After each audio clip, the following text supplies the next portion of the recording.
এটা পরিপূর্ণ হয়ে যাবে যদি আপনি এই দোয়াটা করতে পারেন। এক ভাই সৌদি আরবে থাকেন, উনি এই দোয়াটা পড়ে ফজিলত পেয়েছেন, আল্লাহর কসম করে বলেছেন উনি এটার ফজিলত পেয়েছেন। শুধু তাই নয়, পৃথিবীর বুকে অসংখ্য মানুষ আল্লাহর ওপর ইয়াকিন করে এই আমলগুলো করেছেন এবং ফলাফল পেয়েছেন। আপনিও পাবেন ইনশাআল্লাহ। আপনার মানিব্যাগে, আপনার যেখানে টাকা রাখেন সেই জায়গায় এই দোয়াটা পরে আপনি ঘর থেকে বের হয়ে যাবেন কাজের উদ্দেশ্যে, আল্লাহ তাআলা কাজ মিলিয়ে দিবেন। ব্যবসার উদ্দেশ্যে বের হয়ে যাবেন, আল্লাহ ব্যবসাতে সফলতা দান করবেন। সকল কিছুতে আল্লাহ রাব্বুল আলামিন আপনাকে সাফল্যমণ্ডিত করে দেবেন।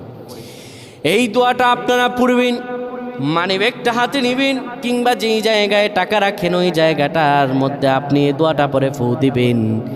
এই দোয়াটা হলো ওয়াকাফা বিল্লাহি ওয়াকিলা। এই দোয়াটা পড়বেন, ওয়াকাফা বিল্লাহি ওয়াকিলা, আমার আল্লাহ আমার জন্য যথেষ্ট। এই দোয়াটা পড়তে দেরি হবে, আপনার ভাগ্য খুলতে দেরি হবে না। আল্লাহ আমাদের বুঝদান করুন। পড়েন।